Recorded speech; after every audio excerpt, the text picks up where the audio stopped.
Yo, what is up? I'm gonna be doing some post-trade analysis videos real quick. I got like 4 trades, so I'm just gonna bang them all out real quick.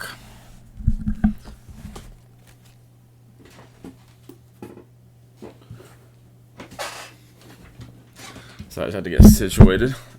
Here we go. Starting on ASTER. Trade we took recently was a distribution right around, where is that at?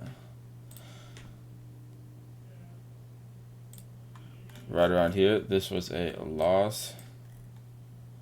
So as you can see, we've been downtrending for an extended period of time. We swept the all-time low of the perpetual chart, and then our market structure shifted to bullish. So we got this break of structure right here.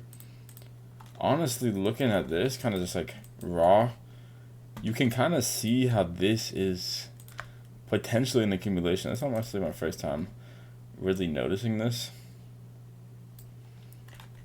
where this wick falls into the deviation limit. So you could look at this as an accumulation. Not a super tradable one, but now that I'm noticing it, yeah, that's pretty clean. Probably shouldn't have been trading a distribution, but yeah, that's why we're making these videos, to really analyze and see where we went wrong on some of these trades. But yeah, so we were in this confirmed accumulation, somewhat of an accumulation. It was a bit more, not the perfect accumulation, but contextually it was really nice. Due to that extended move down, swooping the all-time low of the perpetual chart, and then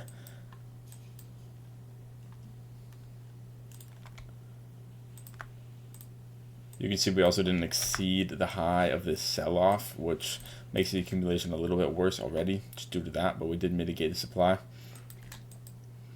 And then we broke structure aggressively to bullish, having a nice V-shaped break of structure. This is really, how pivots are put in. High time frame pivots are put in that, take a while before price revisits them, if it ever does. Oh no, it's going to be lagging. I think we're good. So yeah. So then price came up, broke market structure bullish, and then we had this range right here.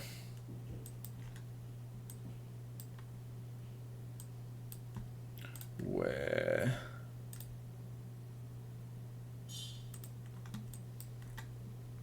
this was the range I was watching, where you had a nice curvature of liquidity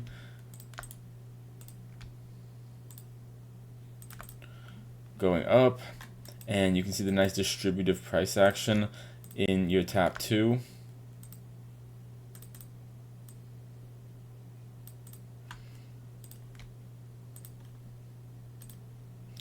Your 1, 2, and your 3.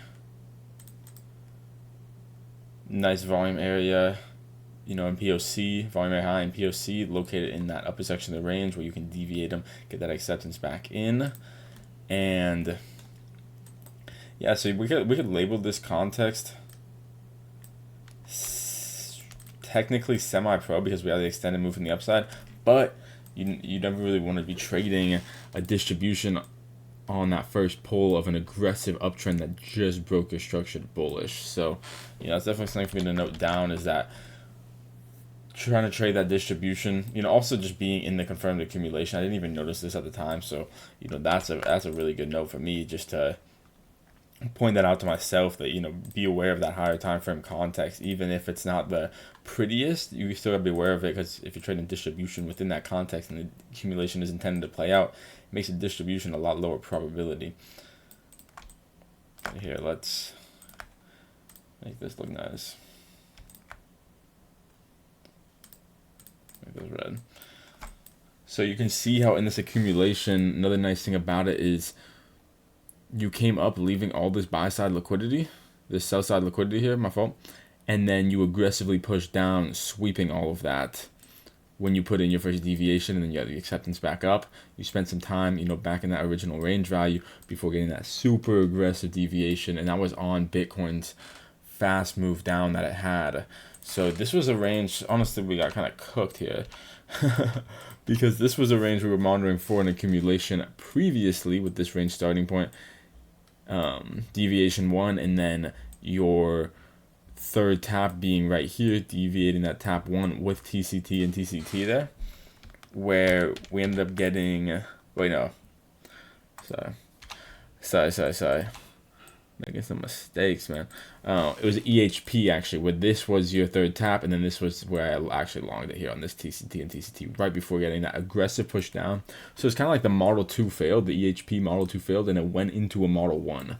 So honestly, that's kind of interesting to note. I need to journal that down for my previous trade on ASTER here, where it kind of goes to show that the overall idea was correct of looking for an accumulation here, and the accumulation here did play out. It just didn't want to do the Model 2 because the market was intended to go lower, the overall market, so it came for that Model 1 with a deeper deviation. So yeah, that's interesting to note there. But yeah, so we were in this confirmed accumulation. So looking for a distribution after breaking your high time frame structure bullish, and aggressively expanding towards that technical target of the accumulation can definitely be risky. So we want to look for very high quality confirmations if we are going to even trade anything at all, and we all preferably want to be trading with confluence. So looking over at this model right here, we didn't have a whole lot of local exhaustion. We kind of had just this sweep right here that you could look at as your PS with the breaker structure back in. So that's decent, but not anything crazy. And then we, got that little distribution here where price ended up coming up again after creating that distribution. And looks like we kind of put in some sort of like a topping formation there, like a little 30-minute topping formation there on this third tap, with a pretty clear breakup structure there on this third tap, where it was a 2-minute structure pull, where this was your market structure that you broke bearish here.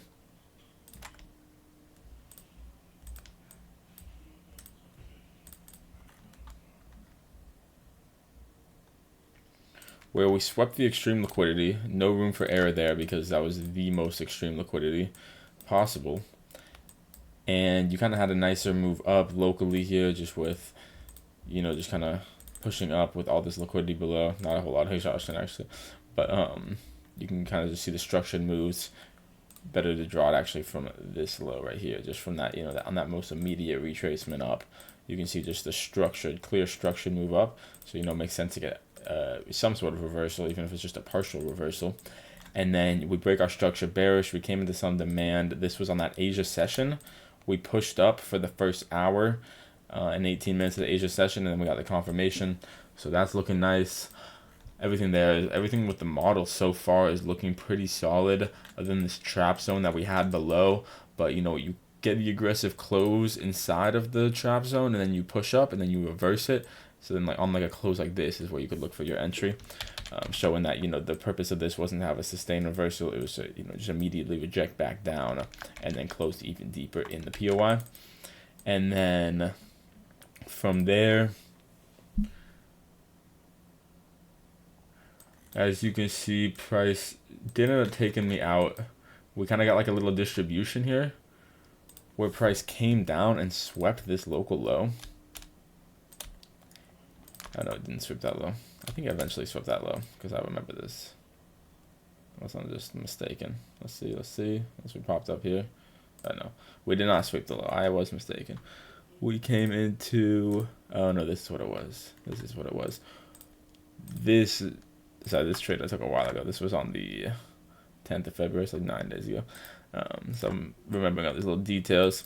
But yes, it wasn't that we swept the low, it was that we came into demand here. So this was, your room for error POI of the overall model was this demand zone right here, especially because looking at this, especially, like right around here, is looking like it could, since, this is your first pull after an extremely aggressive move, it's looking like it could easily come up and turn into a accumulation here using this as exhaustion, these pulls as exhaustion, and then distribute there. So that's something I was looking out for. So I was like, okay, we have this demand here, which could be reason why we're not ready to get that flush down right away, because we could still create some sort of a range here.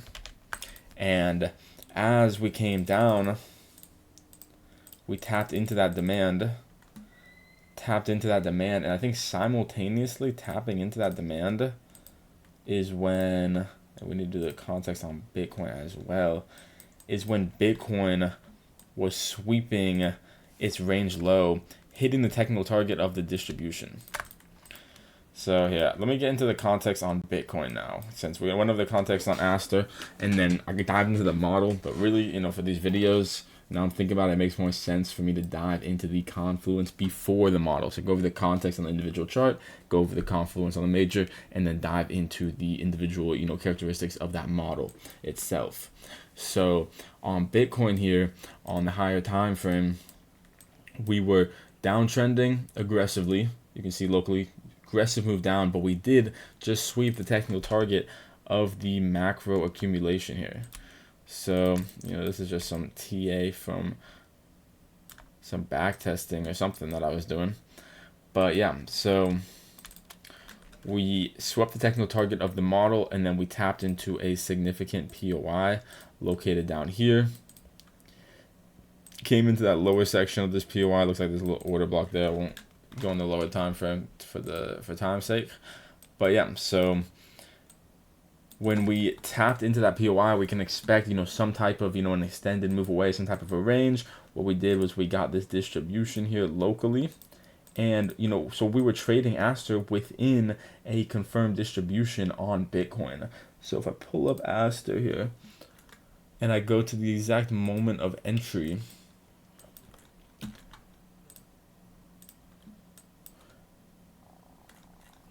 Aster, this model on Aster is 2 days and 9 hours in duration. And on Bitcoin, this model is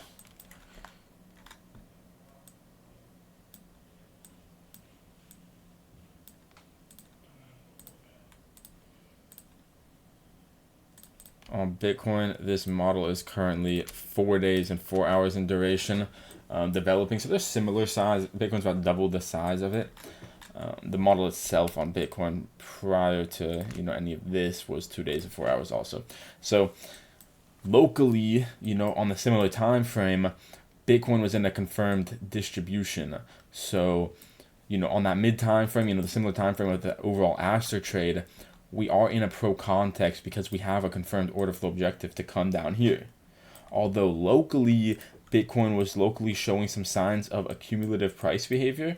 So that was about semi-counter. There was nothing confirmed here, but we were already showing the signs of, potential accumulation here, especially with this TCT even in the third tap here. So this was semi-counter on the lower time frame, but pro on the similar time frame to the Aster model to come down to here. So as we can see, we're building all this liquidity coming to the technical target, which makes it very vulnerable to hit the technical target and then reverse to the upside. So if that's the case, then Aster would definitely fail, if Aster hasn't hit the technical target in that time. But, if we continue, having that structure and move down, and then we hit this technical target here on Bitcoin, we definitely want to be de-risked on the Aster trade because it's vulnerable to just getting that move up. And Aster could even use more exhaustion prior to a proper distribution range confirmation, especially while it's in a confirmed accumulation. So, yeah, looking at Aster here again, it can be valid to try and trade this, although it's semi-counter. You could even call this counter due to the accumulation that you're within. Although you can, definitely get a pullback. Maybe once it comes for a Model 2, things like that can always happen. But, maybe just wants to, have a market maker continuation model. I wouldn't expect a runner here, definitely. But yeah, so that's kind of what we're looking at there. So then as Bitcoin is coming to that range low, we could look to de-risk that Aster trade. So boom, we sweep the range low there. And what is Aster doing? Is Aster, we know, did not hit the technical target, but what did it do? See, Aster is now in the room for error POI. So Aster is in a room for error POI simultaneously with Bitcoin sweeping the technical target, which, we know that we need to de-risk by then. So this trade could easily have been de-risked. I'm not sure what the overall, I think it was like a 7. Let's just throw this on here. I think the overall trade was like a 7. So let's just say a 6.7. At this exact moment, we're up 1.85. We can take a partial TP of around 33%. and just be de-risked. We can also trail, you know, we can't really trail, so it's better to just do the partial TP because, well, I guess there is not really any clear demand POIs past this low. If we wanted to, we could just trail the stop loss, or we could just take the 33% partial TP. Either one works. We could just go stop loss to break even and just be like, you know, I'm not risking any money on this trade, you know. If I get stopped out, I get stopped out. You know, I don't like the trade idea anymore, which is valid to do in this case, just due to the overall price behavior and the context within ASTER and Bitcoin. But ASTER currently is looking decent within the model. So, you know, you could just take that 33% partial. And, you know, if the zone is going to get disrespected and you're just going to come, you know, for a supply retest from it and continue down, you know, like this looks like a clean model.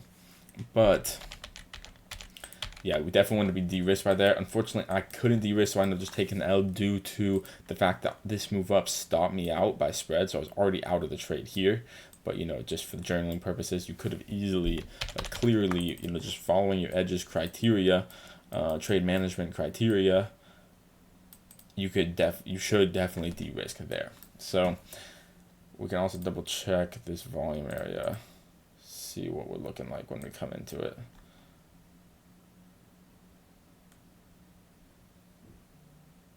Okay, nothing too special there. All right. So yeah, that is ASTER there.